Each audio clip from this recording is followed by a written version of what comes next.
Welcome everybody, and I would like to introduce our host and moderator, Alessandro Grazi, who is a doctor from the University of Groningen, and the same university that I had my PhD in, and we know each other for 15 years, almost 14 years. Yes, more than 14. 14. And Alessandro is now employed at the Leibniz Institute for Europäische Geschichte, where I also had the opportunity to be employed for a while, and he will be our host and moderator. So I give you the word, Alessandro. Yeah, thank you very much, Michael. And I'd like to welcome everybody here to today's meeting, ladies and gentlemen. Michael already introduced me, so I don't need to say much more, except for the fact that here in Mainz, I'm in the Department of Religious History. I hold the position for Jewish history, and I got my PhD in Groningen not together, but we were doing our PhD at the same time with Michael in the Netherlands at that time. And exactly as Michael already said, today's meeting is recorded, as you know, and it will be made available on YouTube, if I understood correctly. And as you know, today we're here to launch and present the latest book of Dr. Michaël Green of the University of Łódź in Poland, and his book is titled An Interreligious Dialogue, Portrayal of Jews in Dutch and French language periodicals 1680-1715. However, before Michael will talk a bit more extensively about his book, we can try to contextualize and understand the concepts of Dr. Green's book a bit better today, and therefore we have the honor of having 4 really high-quality speakers who will each lead us through one particular aspect related also to this book or to the general theme of this book. So as a first, without any further ado, as the first speaker, I would like to introduce Professor José Alberto Tavim, who got a PhD in Portuguese studies from the University of Lisbon, and he's a senior researcher and professor at the Center for History, School of Arts and Humanities at the University of Lisbon, and also a collaborator member at the research center Cidehus in Évora University in Portugal. He's also the chair of the seminar, The Jews in Portugal and in the Diaspora at the University of Lisbon. And he was visiting professor at the École Pratique de Haute Études at the Sorbonne, and at the École de Haute Études and Sciences Sociales in Paris and the University of Marseille. He's the author of numerous publications, and especially concerning the Jews in Portugal and in the diaspora. So today he's going to talk about relations between Jews and Christians and social stratum. So Professor Tavim, the floor is yours. So thank you very much. As I said, I have a short time because I'm not in home, I'm traveling really. So, and I have a bus in about half an hour. So my topic is about the social stratum, because when we speak about relations between Jews and the Christian world, we must think about who is involved. So we have a lot of information concerning people of the higher stratum, people more healthy, the healthy merchants, or about intellectual people, the people that sometimes belong to the so-called Republic of Letters. I'm speaking about Menasseh ben Israel, for example, and his relation with intellectual people, mostly from the Reform, the Protestant Reform. people from England, but also people from France, some people in Italy. I'm speaking about also the politicians, for example, the members of the Belmonte family or the Curial family that have close relations with the political power, also in Portugal and Spain. Sometimes they act as the representatives of these higher ranks of the Iberian society. They dress as them, but what has happened to the people of lower stratum, I feel that we don't have so much information about. Also concern, of course, the merchants, they should have relations with, for example, other Dutch people, the captains of the ships, for example, if they are involved in commerce with other countries, they have to connect with these people. They must have a relation of trust with these people, of course. But I feel that the people with a lower economic level, they are very dependent of the caritative institutions, as Tirstah has shown in his book and in articles about the topic. So they don't have so much, or can I say, the people of the same level in the Dutch, in the Protestant side. I feel they are more close. I don't know if Tirstah is of the same opinion of me. They assemble more in all the aspects of the social life. I remember that when I was in Amsterdam,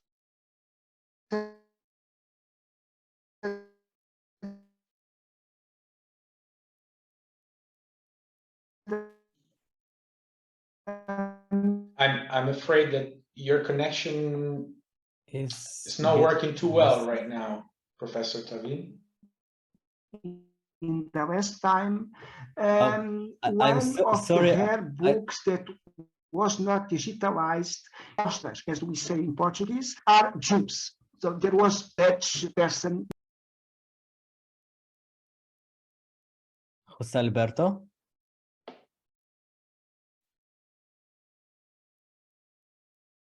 Perhaps, shall we try to go further, and then if he's connected, we hear you again. We hear you again. Okay. So we don't, and we know about some relations with the servants, for example. Some Jews that have problems with the Christian servants. I remember the case of the Palace, for example. You have a problem with a Dutch servant, but we don't know other kind of relations at this level. Comparing, of course, there is some exceptions, as the case of Rembrandt, very well known. He's a close friend of some members. He lives very, very near the community. So we have these cases, but we know. I feel that we don't know very much about this, maybe because there is few sources or there is not so much information about. I don't know. Comparing with the case, for example, of North America is very interesting. What I saw is that people like Aaron Lopez or Isaac Campos, for example, Aaron Lopez from Newport or Isaac Campos from Charleston, all of them, they have close relations with the other people, with the Christian people. They have firms, and sometimes the heads of these firms are Protestants, are other American people. They have close relations with Jews, mostly Sephardic Jews like them, inside the American space, but outside the American space, they have more relations with Christians, with Protestant or Catholic people that they trust more. And more interesting, they avoid religious debate with Protestant world inside America. I'm speaking America as a colony or America as an independent country yet. So why this? Why it was not? Of course, they tried to help the Christian institutions. They have close relations with the Christian institutions. For example, Europeans have close relations with Yale University, and they help the orphans, the Christian orphans also. But I feel that they avoid the debate of ideas or revision in American space because it was not good to them, to their image. They want to behave as not as independent nation inside the American space. Not to have this kind of debate that we can see, for example, mostly in Amsterdam, no? Where the people share ideas. I'm speaking about the people from the Portuguese community in Amsterdam with some radical elements in England and some other people in France. I feel that it's the big difference between, for example, what is happening mostly in Amsterdam, less in Hamburg or Livorno, or in South France, in the communities of Bordeaux, etc. And we can see this big difference, the separation of fields. It's not in living in the America. So I don't want to speak more. I want to give the space to the other people. Okay, thank you, Professor Tavim. You remained perfectly within the required 10 minutes. You were even 1 minute faster, so perfect. Thank you very much. I'd say, I'd like to now introduce our second speaker for today, who is Dr. Tsila Rädecker. Dr. Tsila Rädecker is an independent researcher, but she's based in the Netherlands, and she got her PhD in 2015 from the Faculty of Theologies and Religious Studies of the University of Groningen, the same context in which also Michaël Green got his PhD, and the same university where I got mine. So she's a specialist of gender and Dutch Jewry in early modern and modern times. She has widely published in these two themes under different facets. So today she's going to give a talk called Between Body and Community, Jewish Virginity as Capital in 18th Century Amsterdam. Tsila, the floor is yours. Well, thank you for being here. And first I want to congratulate Michaël Green for the publishing of his book on privacy. And I wanted today to talk a bit about privacy and the relationship between privacy of the female's privacy and the Jewish community. And my talk is based on an article I've written about the Virgin records. And today I'm going to talk a bit about the Amsterdam community in the 18th century and the way they wrote down whether a girl was a virgin or not. And these documents I came across during my studies. I came across a type of this document in the protocols of the Ashkenazi community in the 18th century. And I thought it was really something really striking that such a private part of the female body was just written down in community minutes. So today I want to talk first a bit about the Virgin records. What is it? What does it relate to? And then I will talk a bit about why it came into being. And then I will conclude with some reflections on the relationship between privacy and the public. Well, first of all, the Virgin records, they relate to a rabbinical category of the mukat-ets, and that is called the wood-struck deed, and it's the accidental defloration by a piece of wood. Virginity is important in Judaism. It is a prerequisite for the dowry. If you're not a virgin, you will receive half of the money. It will also determine the amount of alimony a woman, a divorcee, can receive. Moreover, it is also bound up with notions of honor. Well, this virgin record was first came into being in the 16th century. Before that, we don't have any types of records of the accidental defloration of a girl in a community minute. So this is a new thing. Well, let's give an example how it's written down, because it's a standardized way of writing down the laws of virginity. I will give you one example. We'll read it out. For example, 10-year-old Elkele Baruch Ben Aaron shows, unfortunately, on 6 May 1759, she fell onto a piece of wood lying in a wheelbarrow at the Houttuinerstraat, causing her accidental defloration. And you see this kind of type of language, every time it's the same thing. A small girl falls on a piece of wood, and then she accidentally loses her virginity, and we all need to know that. And the question is, why do we need to know that? Why is it so important that it is written down in those community minutes?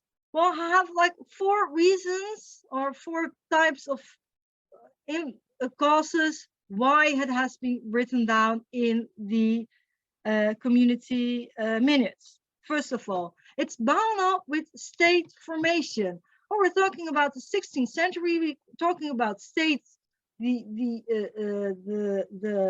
increasing control of the state, the coming of the state, and that they're also trying to control the body of the citizens. They're writing down when somebody dies, they're writing down where somebody lives, and this increasing control of the state onto his citizens is one of the reasons, or could be one of the reasons, that this piece of document came into being. So not only marriage and that were subjected to control, but also the more personal, intimate details, especially then here in the Jewish community. So it gets something what's very private gets into the public. The second reason why you see this type of virgin records come into being is the influence of Christian ideas of a separation between the physical and the spiritual virginity. José, he already talked about the Christian influence, the connections between Jews and Christians. And you can also see that this kind of type of being, well, there is a foundation within the Jewish text. We can also see the influence of this Christian thinking between the difference between the physical and a spiritual virginity, also these notions into the virgin record. But we also have a third aspect, and that is very important. If we consider that females have a kind of a symbolic property, a symbolic capital, then it's of course their hymen, their physical integrity, their not being with a man, and this is their capital. They don't have anything else. This is very important for them. So their honor is bound up with being with his physical integrity. That's bound up. So they have to keep this intact. So slander, gossip, a loss of reputation, it's all bad for their capital. It also can be a reason to postpone marriage. It can be a reason to think, oh, well, this girl is not good enough. So families are sometimes very much afraid if a girl gets a bit older, that now there will be gossip that she may be not a virgin. So when I have this type of document already into being, then there is this kind of a safeguard for girls for further slander or gossip. So the husband can never say, well, after the wedding night, she was not a virgin, and then the families can give them this virgin record. Well, as a matter of fact, she is a virgin. So because this female reputation is connected to marriage, to the reputation of the family, and maybe the community as a whole, this could be a reason why this very private information has been kept in the community minutes. So this honors can maybe kind of a bridge between private and public. So this is the third reason. So we have one reason was the state formation. The second reason was maybe this Christian influence or ideas on physical or spiritual virginity. And the fourth reason, and I consider this maybe as one of the most important reasons, is the economic interests. So the marriage is a bond between two families. It's an alliances between two families. And what really struck me that when I took a look at whose virgin records are there, from which families are these virgin records, it really struck me that it was not from people like José said, from the lowest stratum. Actually, it were all well-to-do families that had some kind of virgin record in the community minutes. For instance, we see girls from Prof. It's a very important family, publishing house they have, Emden, Kaiser. So they were also very well-to-do families. And when we take a look at the dowry and the way the dowries are made up, then this virginity is very important, because if the girl is to be found not a virgin, the half or the whole of the dowry is forfeited. So then it becomes not more of, it's not so much about the physical virginity, it's more about the economic interests connected with this virginity. So it's also because the girls are from rich, well-to-do families, their marriages are more worth. So they can maybe wait a little bit longer to find a better, suitable marriage partner. I think we can conclude. We're already 10 minutes. So what we see is that several factors contributed to the creation of these virgin records: state formation, ideas on spiritual virginity, honor, and financial interests. And they were all important and essential. So we see the female body caught up between different kind of interests. And since the girl's virginity affected the economic transaction and social status of her family, it was openly published. And so her body was subjected to control. And what we see actually are that the virgin records are an example of the continuous interplay between what is private and what is public, and how it's all bound and connected between how it's historically and contextually connected and bound. So it shifted and it changes. So I want to conclude with these conclusions. Thank you. Thank you very much, Tsila, for your very clear presentation. And so as we're more or less halfway through, I'd like to give us short, let's say, contextualization of today's talks. I mean, they're, of course, as I said, related to Michael's book, but in different ways and showing different layers and different facets. They all have to do, of course, with Jewish-Christian relations. This is the important thing that I wanted to emphasize, and they often show us the level of privacy, the relationship privacy or private public within this relationship. Often of course, the Dutch or Amsterdam Jewry is a protagonist of these talks, of course, as it's partly also in Michael's book. And but we will see how at the end we will see also another dimension, which I will mention at the end. So our next speaker is Dr. Tirstah Bernfeld, and she's an independent scholar living and working in Amsterdam.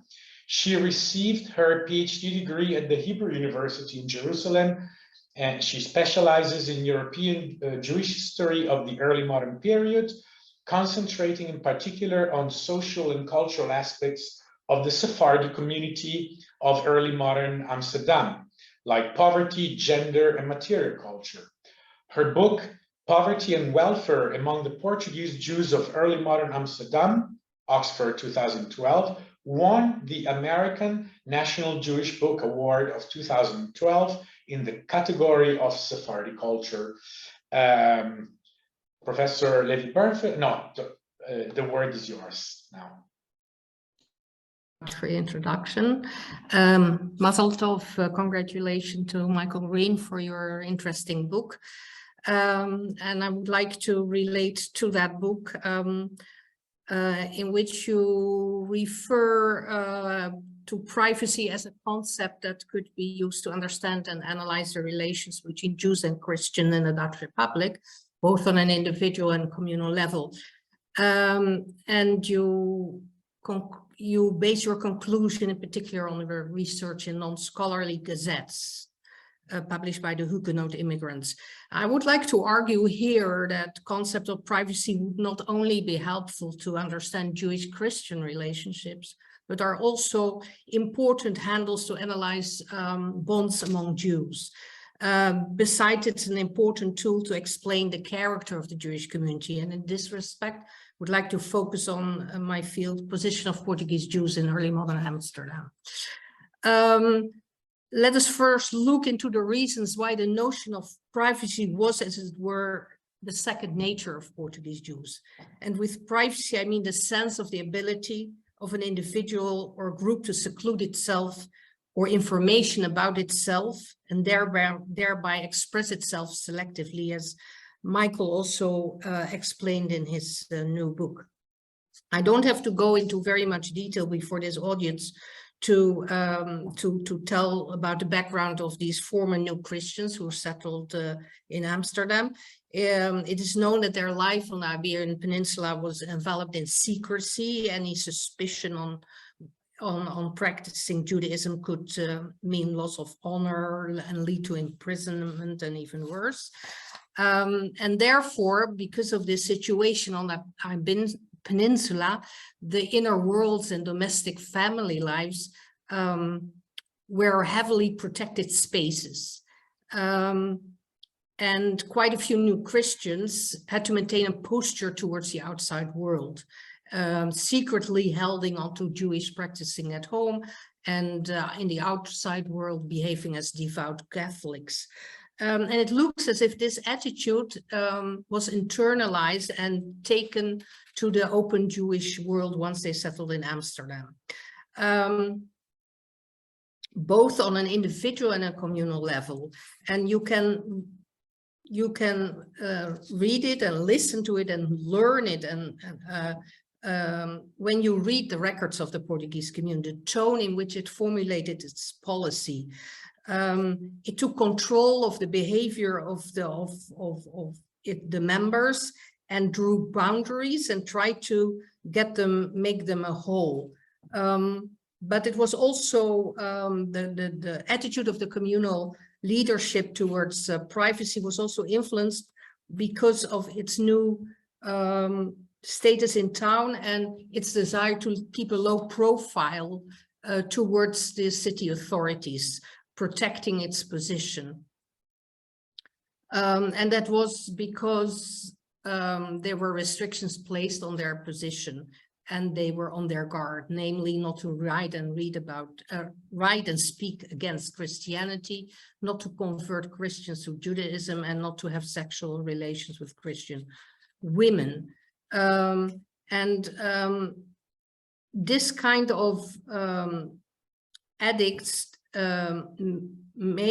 put the Sephardi community into the defense and try to keep control of the behavior of its members, try to prevent scandals reaching the outside world, and so in not to harm the reputation of the community. In that respect, Jews with a criminal record were ostracized, since the way begging Ashkenazim were kept from the street. So it was kind of a private environment in which the community tried to operate.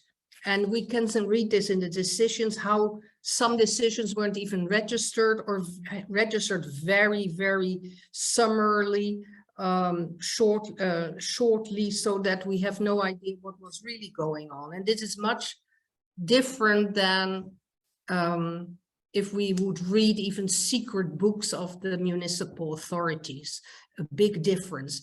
Then the second reason why the Portuguese community were so inclined to prevent, to keep to privacy, was the ethnic religious element, in the sense that they felt set apart already in the Iberian Peninsula as a nation, and they put this kind of concept back and into the New World. They settled down in Amsterdam, being a separate group, a special group, keeping a distance from every other Jewish group that was around. Then we have the tendency of Dutch Sephardim protecting their private lives because of the influence of Spanish culture, which was influenced on its turn by Arab background. And this was especially came to the fore in the position and protected position, in fact, of the status of Portuguese women, both on a communal and on an individual level. Movements of Sephardi women were restricted in the open space, especially of unmarried girls. Here I come close to Tsila.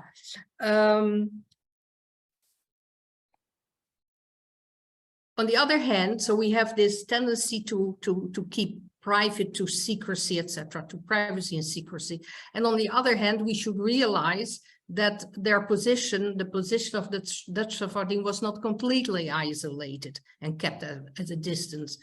This was also coming into the discussion before. Life of Sephardim was also intertwined with people around them. And it's, in fact, we encounter here a sort of paradox. On the one hand, being very keen keeping privacy, on the other hand, being part of the scene of the Amsterdam scene, of the scene of the Republic. And how can we explain this? They Sephardim and Ashkenazim and non-Jews worked together, dined together at home, played together in taverns, communicated with each other, they were partners in trade, also in crime, argued, etc. So secrecy and protection of privacy, and here I would like to start my conclusion, remain specific features when we read the official records of the Portuguese community. The communal records offer a pattern of protection, of prohibitions, of keeping away from scandals, and showing and expressing a feeling of insecurity towards the authorities. On the individual level, we see a distant attitude because of seen from an ethnic religious angle, being something different than other Jews. The fear, the desire for privacy also being driven by fear that can be related to their position earlier on the peninsula. So on the one hand, this privacy and protection, on the other hand, keeping also on an individual level, especially in being in touch with the non-Jewish world and the Jewish world, but the other Jewish world around them. The tension is here at play. So we should not see this tension between privacy and public life all black and white. Information through Jewish, non-Jewish sources offers a more complex impression.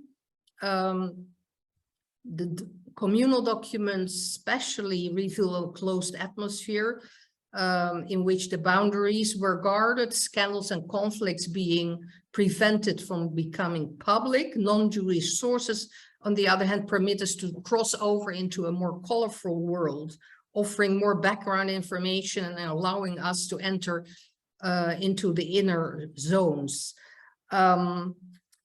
So non-Jewish sources make us witness of moments of more moments of privacy, of joy, of mystery, inside and outside the Portuguese family circle, especially. So tension will remain between protected privacy on the one hand and openness on the other hand. And this is a paradoxical component that is very representative for life of Dutch Sephardim in early modern Amsterdam. Thank you very much. Excellent. Thank you very much, Dr. Levie Bernfeld. I would like to thank all the speakers also so far because they kept very well within the allotted time. As I announced already earlier, we're going to, in this last talk before Michaël Green presents his own book, we're going to try to have a look at a different dimension as well. We focused a lot on Dutch Jewry, on Amsterdam, of course, it makes sense. But as researchers in the humanities, we know how it's always good to try to always look at other parallel dimensions that have that can show us different aspects of the same relationship. Therefore, now I will give the floor to Dr. Jørgen Mührmann-Lund of the University College of Noord-Holland in Aalborg. And Dr. Lund has a PhD from also the University of Aalborg and has been also a research assistant at the Saxo Institute at the University of Copenhagen. And his work and numerous publications deal with religious minorities in the early modern period and in the specific case of Denmark.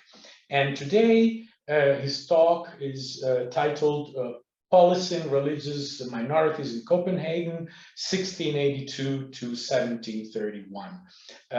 Dr. Mührmann-Lund, the floor is yours. Thank you very much. As you mentioned, I'm a police historian, and I've studied the early years of the Danish police, which was established in 1682. But the history is, the background for the establishment of the police force was that before that police was mentioned in was used more in a more broad sense of government, and especially economic administration of towns. And in 1681, a year before the police force was created, the king had established a police commission to work out a collection of so-called police ordinances that was going to create economic growth in the realm, but especially in the capital of Copenhagen. And one of the first proposals of this police commission was to introduce religious tolerance in the capital, because as the commission said, it would populate the capital, increase the population of the capital, and create economic growth. But of course, it had to happen under certain restrictions. And this is so typical of the police theory of that time, is that Lutheran authors, they begin to advise religious tolerance based on the sort of like the Netherlands as the good example of that if you have religious tolerance, and you have a big population, and then you have economic growth. And often Spain is used as the bad example. So what happened in the 1680s? Other confessions were allowed to settle in Copenhagen, and but they had different kinds of regulations. For instance, the Reformed Church, the Calvinists, they were allowed to build a church, but of course they were not allowed to spread their religion. And the Catholics, they could go to the chapel of the French ambassador, but they were not allowed to build a church in public. And the Jews were also allowed to settle, but they were not allowed to practice religion in the open. They had to do it in closed rooms.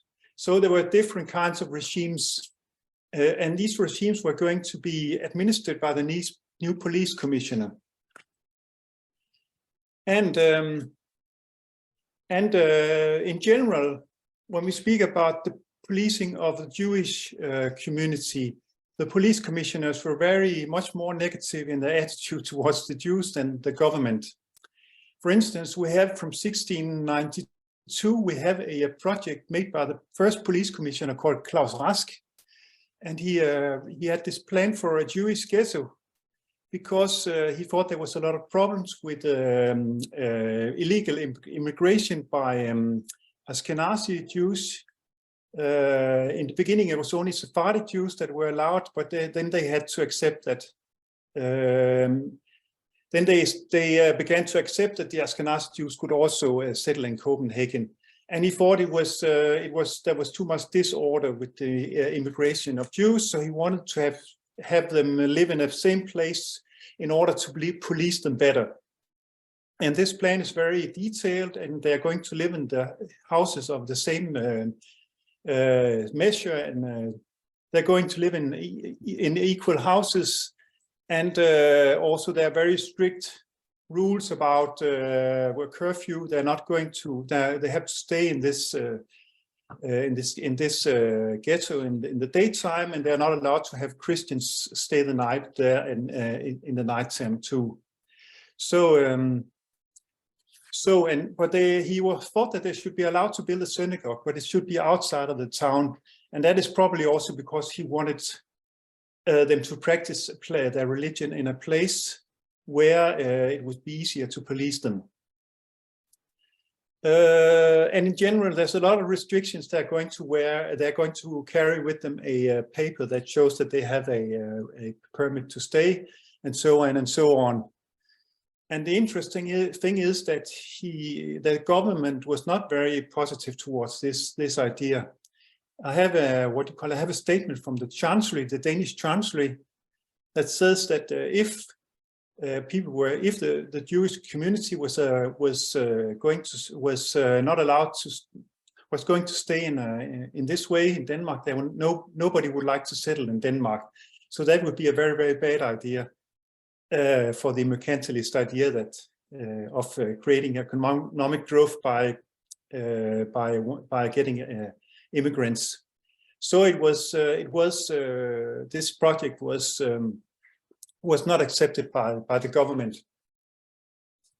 So, and in a similar way, the police commission was also very worried about the Catholics, and he had made a surveillance at the chapel at the French embassy, and found out that they were giving more arms to the Lutheran poor after the services than the Catholics. And he also examined the church book of the French chapel and found out that some children of where the mother was Lutheran and the father was Catholic had been baptized in the chapel, and that was not allowed. And in one case, there was a priest who had been left behind by the Polish embassy. He had even taught a 17-year-old girl.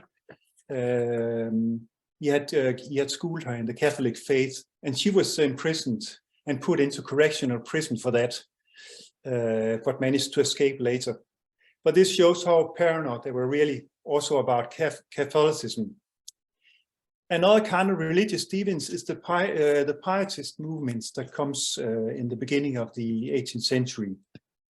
And I am not going to talk so much about that, but it also shows that it's not so much about minorities, religious minorities, but also about religious deviance in these in the Lutheran countries. They are really scared of deviance from the state faith. And one of the interesting ideas about Pietism is that they were very open towards other religions, and they had this idea of a union with the Judaism. Some of the Pietists dreamed about a mass conversion of Jews to Christianity if Christianity improved, because they thought that Lutheranism had become sort of like a dead religion. And they sought some of them sought inspiration in Judaism. And one of them is a Copenhagen merchant called Holger Pauli. And he lived in Amsterdam, where he publicized 23 publications where he praised Judaism and spoke badly about Lutheranism, and said that if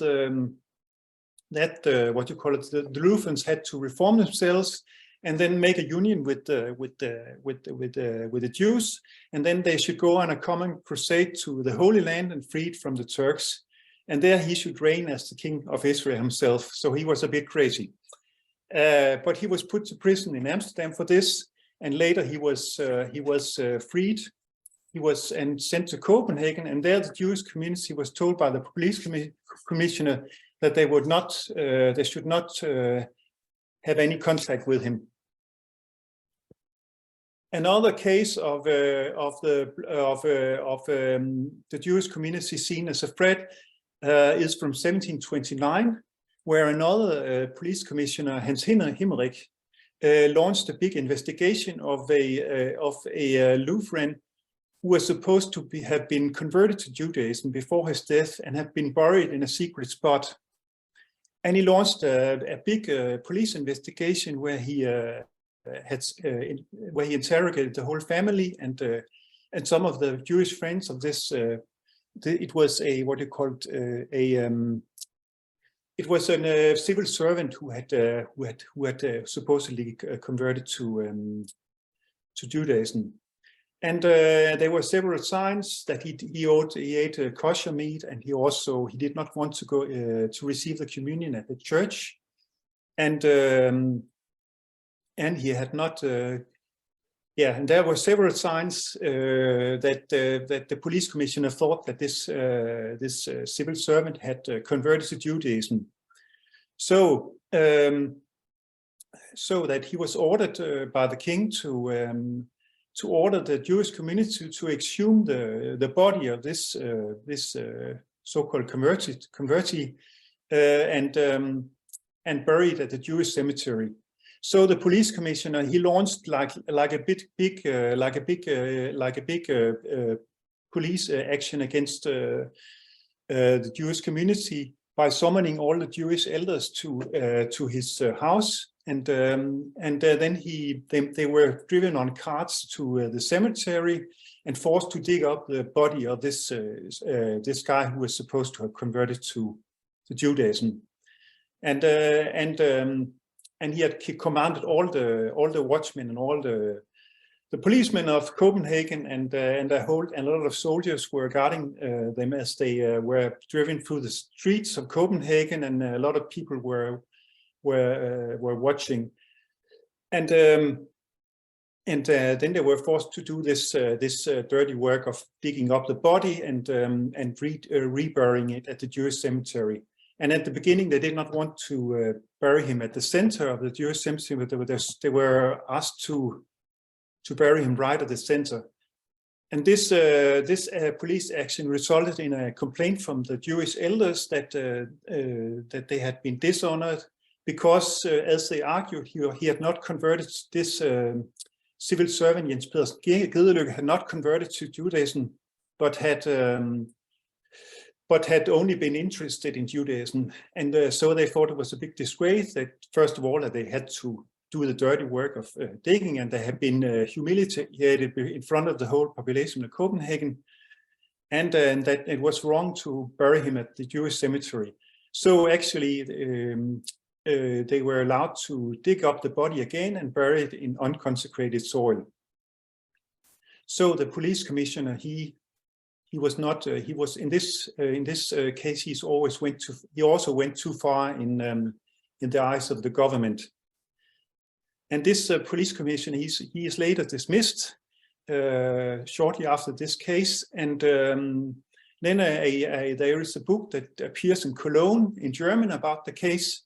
And it's the whole view of the book is that the police commissioner was right about this conversion, and that and there are many details from the police investigation. So I think he actually had this case publicized in Cologne in German. So this is quite interesting that the police commissioner had such a great interest in theological matters, because he used many of the results from this investigation in his arguments. And this is in line also with some philosophical books he had published earlier. So this just shows how important it was for in the early years of policing, sort of like to make restricting the spread of other religions in Copenhagen, and yeah. So I hope that it was interesting for you, this little case, and yes, thank you very much. Thank you very much, Dr. Mührmann-Lund.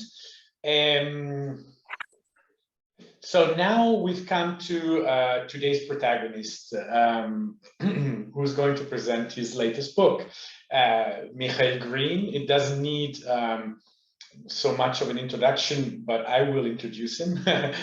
We all know him. That's the reason why we're here, and also people that are interested in his research. But nevertheless, I'd like to say a few words. And Michaël Green is a university professor and advanced researcher in residence at the Faculty of Philosophy and History of the University of Łódź in Poland. And he holds a PhD in cultural history of Christianity from the University of Groningen in the Netherlands. And he's a historian of religious culture in the early modern period, generally speaking. He has published extensively on this theme. I'd like to perhaps mention just one other book in addition to the one he's going to introduce today, a book on Le Grand Tour between 1701 and 1703.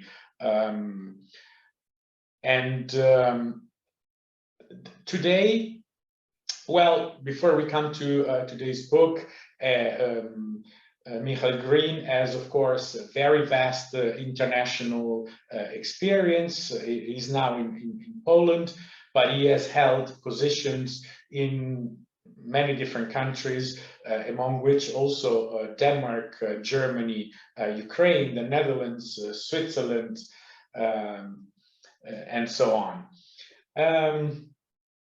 So from, let's say, the general history of Christianity in the early modern period, with the focus on privacy aspects, Michaël Green now delved deeper into another one of his academic and personal interests, which is interreligious dialogue, as his latest book says, especially Jewish-Christian relations.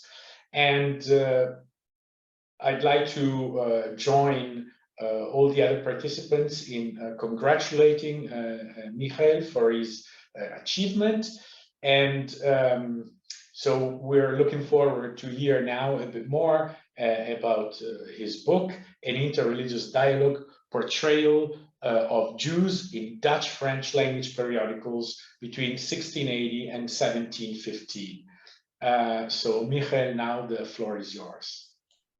Thank you very much, Alessandro, and I would like to thank everybody again for coming, and all of the speakers who agreed to talk about their own research in relation to Jewish-Christian relations, Jewish privacy, interreligious dialogue. And in my talk today, I would like to give some background a little bit about this project that I was doing quite some time ago on Jewish-Christian relations. Then I will talk about the book itself very briefly, and then we can have a short discussion. I hope we will not, well, I will try to be as brief as possible so we can have at least a little bit of discussion afterwards. So I started this project in discussion with my former master supervisor, who was Miriam Yardeni, and from the University of Haifa, and she told me, well, you're working on the Huguenots, maybe you can do something additional to them. And at that time, I saw an advertisement that a postdoc was available at the University of Geneva, and the Jewish perspective was important. So I took her advice and I applied to the Foundation for Interreligious and Intercultural Research and Dialogue, which is no longer there, but back in the day it was funding postdocs for 1 year at the University of Geneva, the Faculty of Letters or Faculty of Theology, and we were, I think, 4th or 5th round of postdocs. Here you can see us standing at the Lac de Genève in 2012, just upon our arrival. And it was pretty interesting year because we had a lot of really interreligious connections. We were chosen because each of us represented a different religion. So there was a Catholic, a Protestant, a Shia Muslim, a Sunni Muslim, and a Jew. So we had a lot of discussions on religions within this framework of our postdoc. And that was really, really stimulating and interesting. And we participated in all kinds of academic activities, talking to rabbis, talking to priests and pastors and imams. And that's where I actually started to feel this interreligious dialogue in practice nowadays, to get some context, City of the Reformation. And it was just fun for me to look back because it was 2012-13, how much time has passed since. But the project itself was about connecting Christians and Jews in the way that Christians, in particular the Huguenots, but not only, also just Frenchmen who came from France, a country that had no real Jewish population, well, in some places, but did not have a vast Jewish population like was the case of the Netherlands. Those people, most of whom were either refugees or people who escaped from religious persecution without being forced out, literally. They all came to the Netherlands and kept their own language, got connected to the Dutch elite, and published their own either scholarly journals or periodicals in the Netherlands in the French language. And I found it fascinating because, being an immigrant myself, I thought, well, it's something that is really interesting. You see people coming to a new country and starting to make their own life in this new country, but also project, in a way, their own views into what they publish.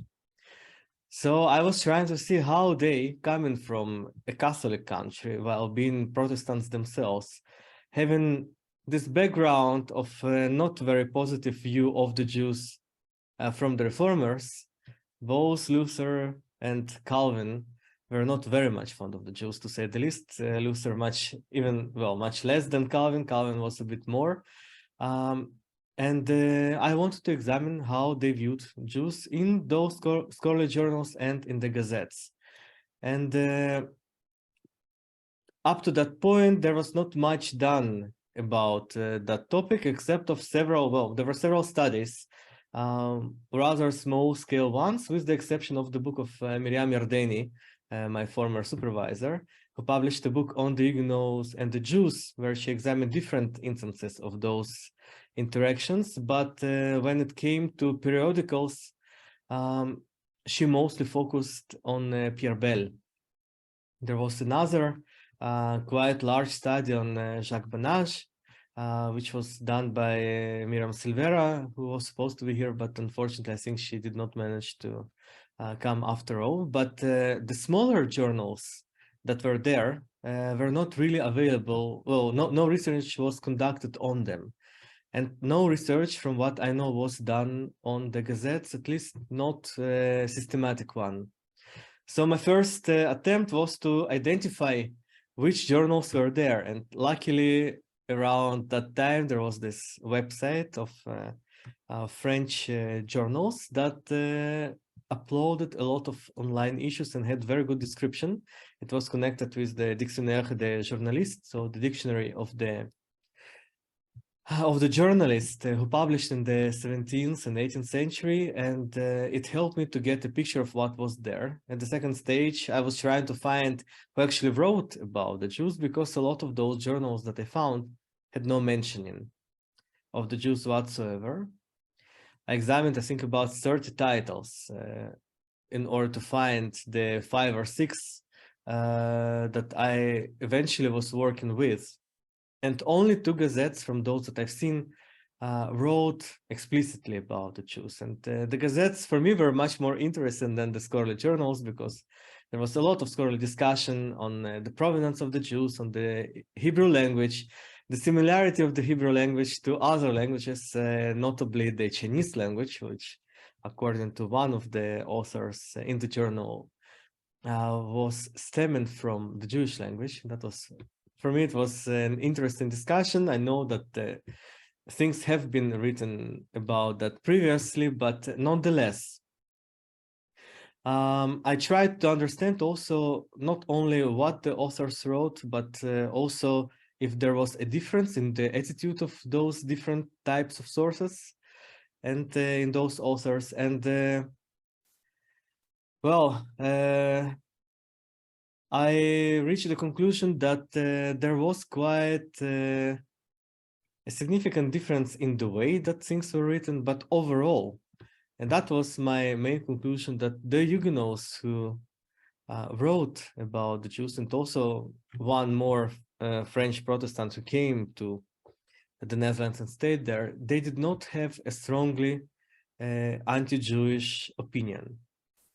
And I will nuance it in a second, but I just wanted to mention that this project had a very long life. It was a project that I made major part of it in 2012-13, and the foundation ceased to exist. It did not get to be published by the foundation as it was planned, but I published a short abstract from this study in Scripta Judaica Krakowensia, which was published by the University of Krakow in 2017. And then last year, when I came to Łódź, that's the way that Lodz is pronounced in Polish, with the discussion of our dean, Professor Maciej Kokoszko, I decided that I can publish it as a small book, which you have here. It's 126 pages, so it's a small book, but it's much larger than an article. And it was co-published with the Jagiellonian University, so it's distributed through different avenues. And I think I can go to my conclusions through this table of context, because another aspect that I added in the last year, so I reworked this project from the original state by adding the privacy perspective. And that was due to my recent postdoc at the University of Copenhagen, where I actually realized that looking into what privacy meant for the early modern people can shed a lot of light into various interactions between people and communities. So I added this aspect to this project, and I think it gave some additional value to it. So in the journals that I examined, I was trying to understand how they portray the Jews.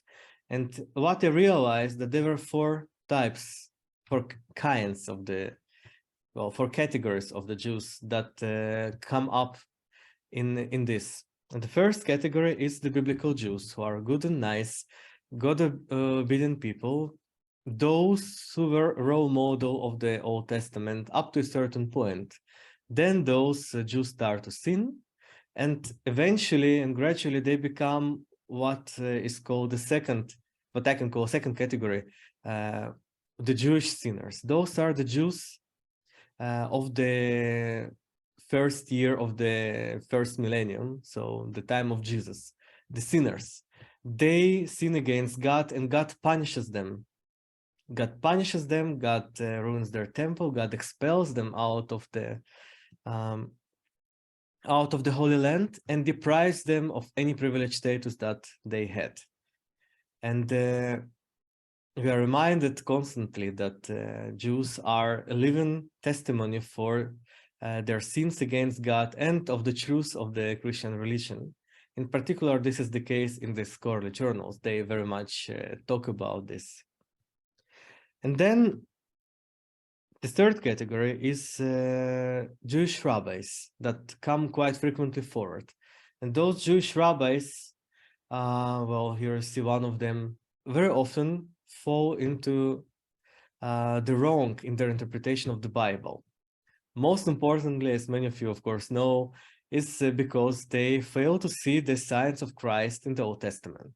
They don't interpret the Bible in the way that it brings the knowledge that Jesus is about to come. But at the same time, some of the authors actually recognized the authority of the Jewish rabbis on the Old Testament, and they recognize the linguistic skills of those rabbis, while at the same time pointing out that very frequently, nonetheless, still, they don't know Hebrew well enough. The fourth category is the contemporary Jews. So the Jews who lived at the end of the 17th century, early 18th century, and those are the Jews that the authors of those journals and gazettes see in the Netherlands, mostly, but also they hear about them from different reports that those editors of, especially of the gazettes, get from different places.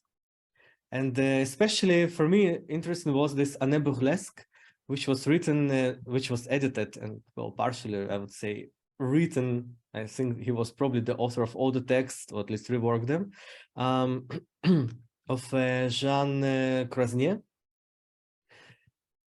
He writes about different aspects that were very interesting in relation to the Jews. First of all, he describes them as petty criminals, and those of you who work in Amsterdam, of course, know that it was an image of the Jews that they conducted little crimes. They were not very pious. They were not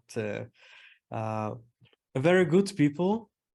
But what is interesting is that he writes in the same tone about others. He writes in the same tone about the Dutch, and he writes about the French, and he writes about the Catholics and the Calvinists.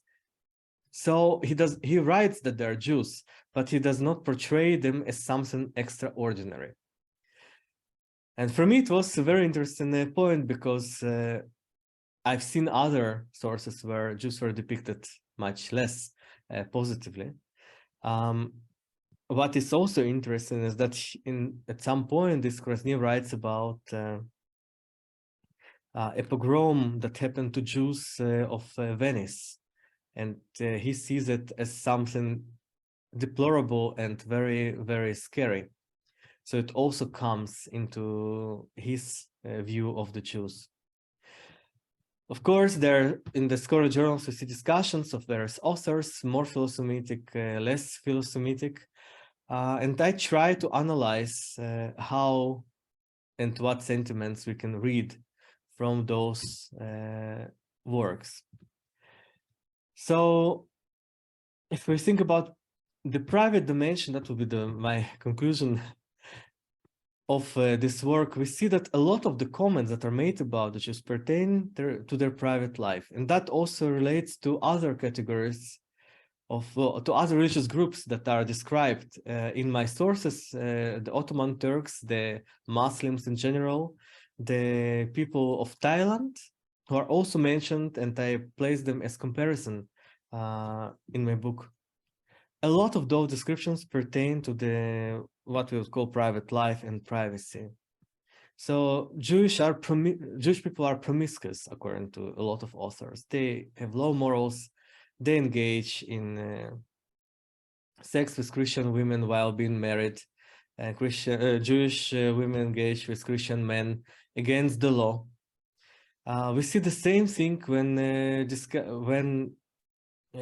discussion is about people of Thailand, so they're also promiscuous. They don't care about being naked in public. We see a little bit different image when it comes to the Turks, because the Turks are those who are, well, very secretive and in a way also very treacherous, so one should be aware of them. And the image that one gets that they're very different from the rioters, but at the same time they're quite similar. And I think that was the main point for me. It was, they were different, but yet not that awful and scary as one might think. And it seems to me that sometimes they were surprised themselves, but by their own conclusions about the Jews.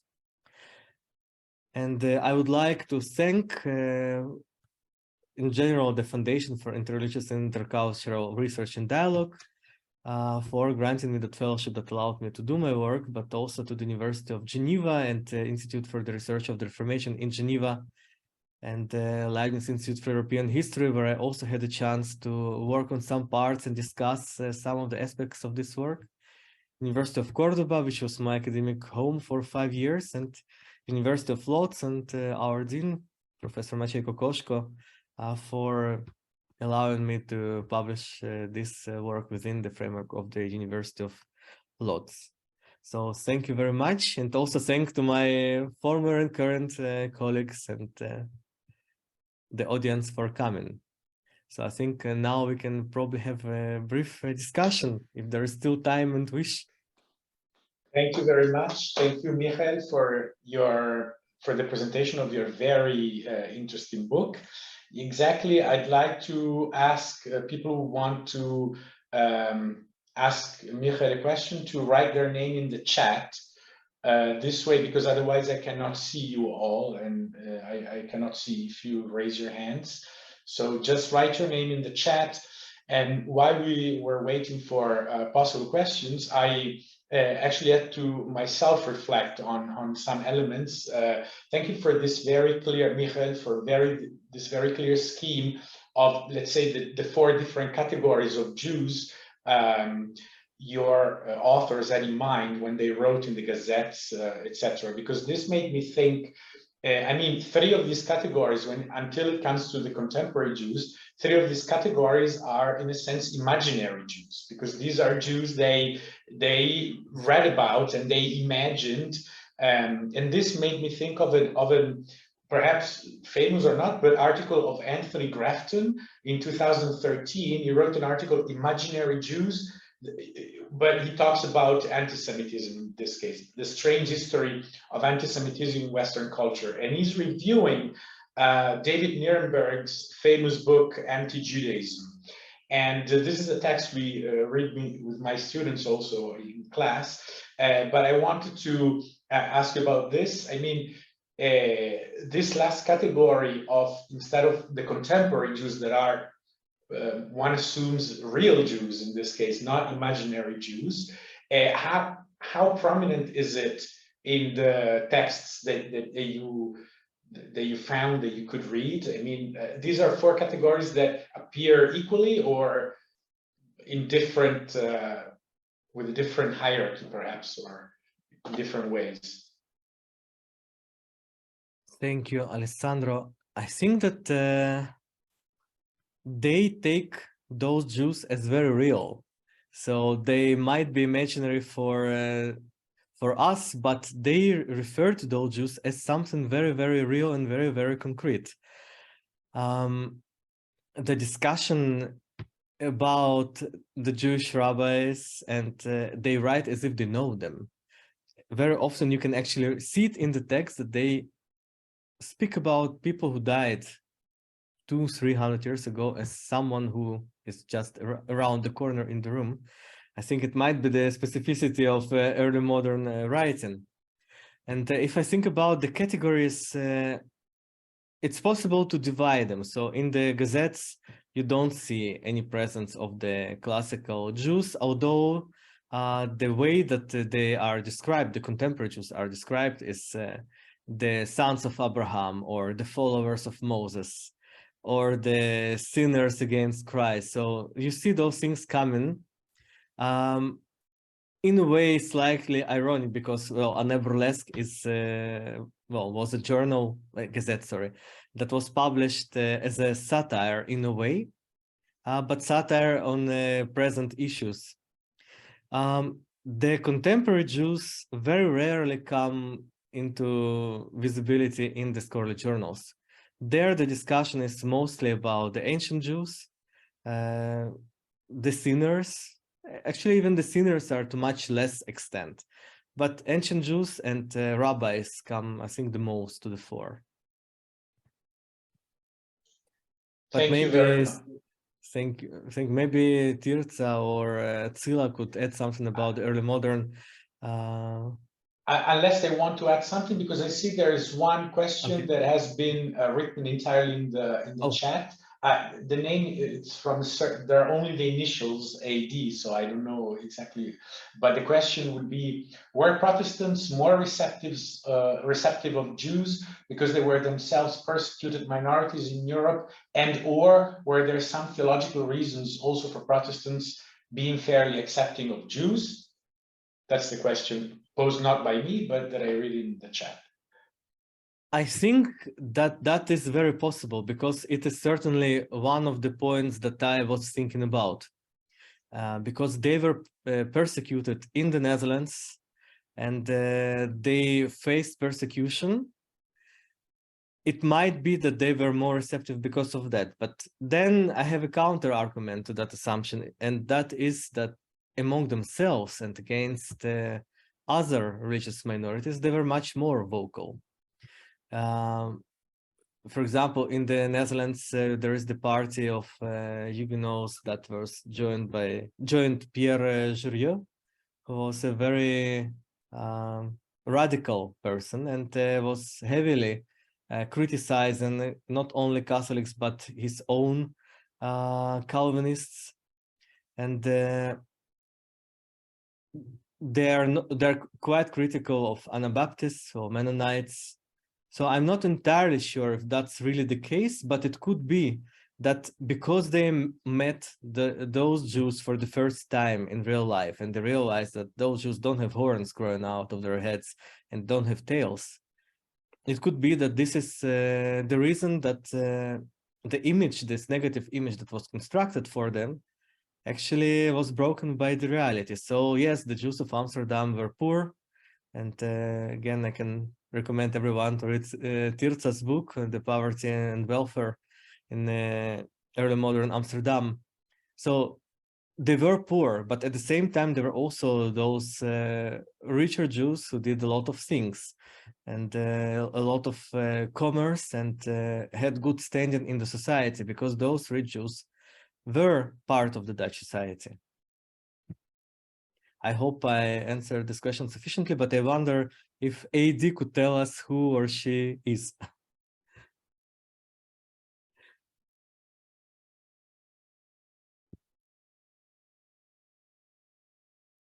Amir, yes. Amir is actually my colleague from FIRT, from this fellowship that I was holding. So I'm very glad that there's one person from that time who actually came to participate. Thank you, Amir, for coming. Were Protestants more receptive of Jews? Yes, okay. I think so. I answered that question. Exactly. Are there any more questions? I don't see any other questions here in the chat here. Michael, you tell me whether, I don't know exactly what time we have to close, or. Well, I think then we can wrap it up. Okay, very good. So I'd like to thank all the conveners, all the speakers, first of all, for their presentations, for remaining very well within the allotted time, and for being very clear in presenting their cases, contextualizing and corroborating also Michael's research. And I would like to thank everybody else who participated and in this meeting. And of course, I'd like to congratulate and thank once again Michaël Green for his very interesting book. There's a round of applause. I see it virtually, and for his very clear summary and of the book itself, but also of the themes that are dealt with in the book. You wanted to add something? Yeah, I want perhaps? to thank you for hosting us.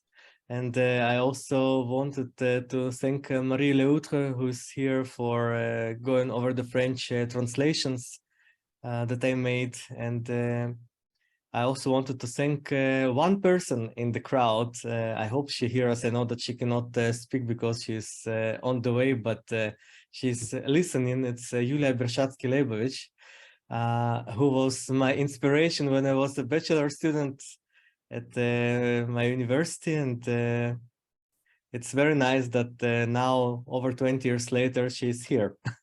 So thank you, Julia. And of course, to everyone else, thank you for coming, and see you soon on other positive occasions. Yes. Have a good afternoon, everyone. Bye-bye. Thank you. Bye-bye.